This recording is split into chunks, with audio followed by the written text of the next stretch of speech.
Here are the top 5 things you can start doing today to become a better shooter. Number 2, you've probably never done before, and number 1 will surprise you. Also, we have a bonus tip coming up at the end, so make sure you stick around to the end of the video.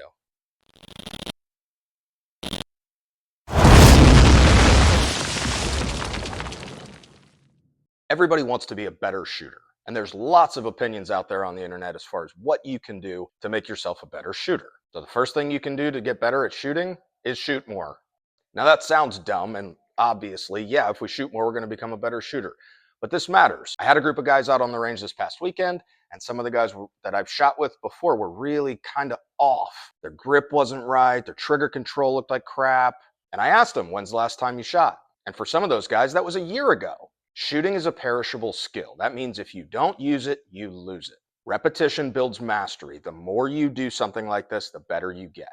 I know it's expensive to shoot. I know ammo's expensive. I know time matters. But the fact of the matter is, if you want to be a better shooter, one of the things you have to do is shoot more. The number 4 tip on becoming a better shooter is fix your grip. Now, there's lots of stuff on the internet that talks about grip doesn't really matter. You can hold the gun upside down like this and still hit your target. You can hold it with a funky grip like this and still hit your target. Trigger control matters more.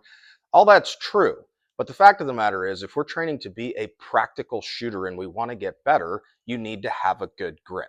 So what is a good grip? Well, there's a million different opinions on that too.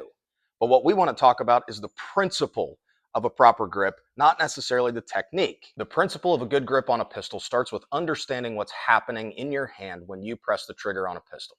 The little explosion that happens in the chamber when you press the trigger is not what creates the recoil. What creates the recoil on a gun is this slide reciprocating when the round goes off. This little hunk of steel travels backwards when the round goes off, and that creates momentum and force that moves the gun. So every time you press a trigger on a pistol, regardless of how awesome your pistol is or how awesome your grip is, the gun is going to want to recoil back and up.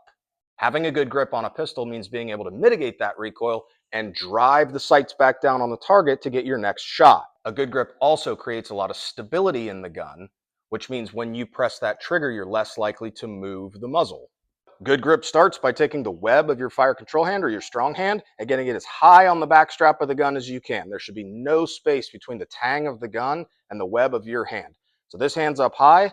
We wrap these 3 fingers around the front of the grip. Trigger finger stays on the frame. Your strong side thumb kind of stays out right now. And again, this is for a 2-handed grip. So light up the comments with, you should wrap this thumb around. Stand by.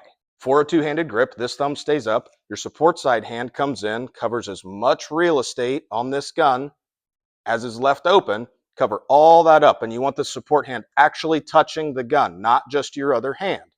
So bring this hand in, roll your wrist forward like this, and then your support side thumb goes forward on the frame. Your fingers on your support side hand should wrap around your fingers on your strong hand.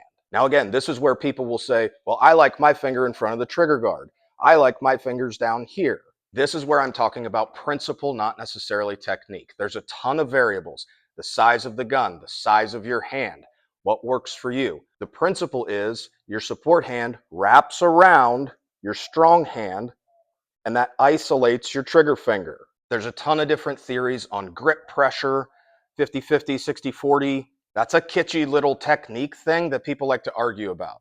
It doesn't matter. The principle is you need to create inward pressure on the gun to lock it down like a vise. Elbows shouldn't be flared out like this. Elbows should be down, and elbows should be unlocked, not locked out like this. If you lock your elbows out like this, when the gun goes off, that force is transmitted all the way back through your body. Unlock your elbows and keep them down, so when the recoil happens, it happens here. Your wrist angle doesn't change. Your elbows are unlocked, so they absorb that recoil, and you can drive the gun back down on target. Fix your grip. Before we go on to number 3, make sure you hit that like and subscribe button. That really helps us out on the channel. Stick around, because number 2, you've probably never done before. The number 3 tip to being a better shooter is pressing the trigger correctly. Trigger control matters a lot. Let's talk about the principle, not necessarily the technique. The principle is you need to move the trigger straight to the rear of the gun without deviating the muzzle angle. There's a million different guns out there. There's a million different triggers out there. The principle is what matters. You need to move the trigger to the rear of the gun in a straight line. There's a lot of people out there who talk about which part of your trigger finger should actually be touching the trigger. A lot of guys say it should be the pad of this part of your finger, your furthest knuckle, and that should be right in the middle on the trigger. Other guys will say you should push your finger as far into the trigger guard as you can get. I have seen excellent shooters do it both ways. The fact is, one way is not going to be right for everybody. Again, it depends on the size of the gun, it depends on the trigger, it depends on the size of your hands, depends on your mechanical ability. The point is, you need to work this out for you and your gun, and you do that by training. So figure out what works for you and be consistent.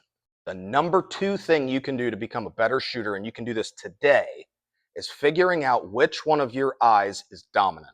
Every human on Earth has a dominant eye. Which one of your hands is dominant does not determine which one of your eyes is dominant. For example, I am right-handed, but my left eye is dominant.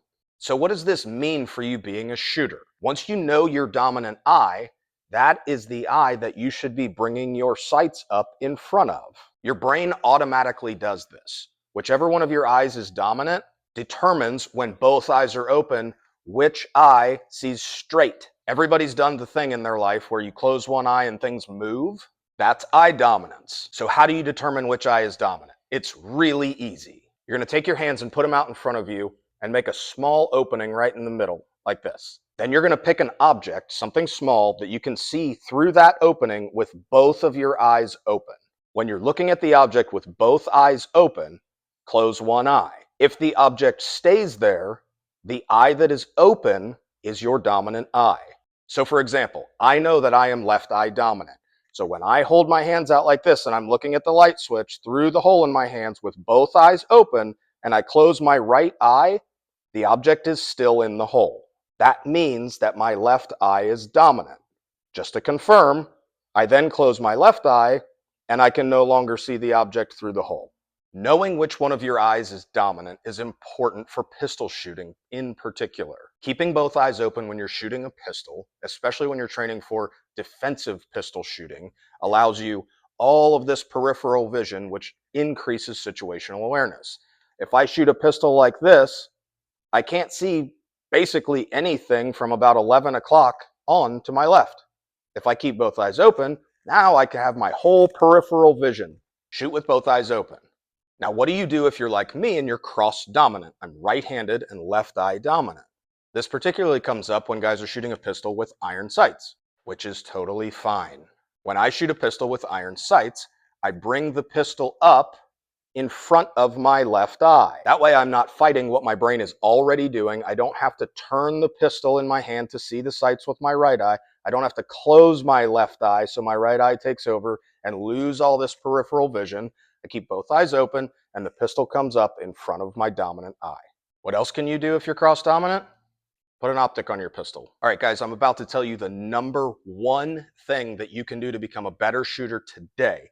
You can do this right in your own home, so make sure you stick around. And also, stick around for the bonus tip we have coming up after number 1. The number 1 absolute best thing you can do to improve your pistol shooting, and you can do this starting today, is dry fire. Some of you probably think that sounds boring and silly, but I'm telling you, the best shooters on earth dry fire constantly. It costs you $0. You don't have to go anywhere, and it will improve your shooting if you're doing it correctly.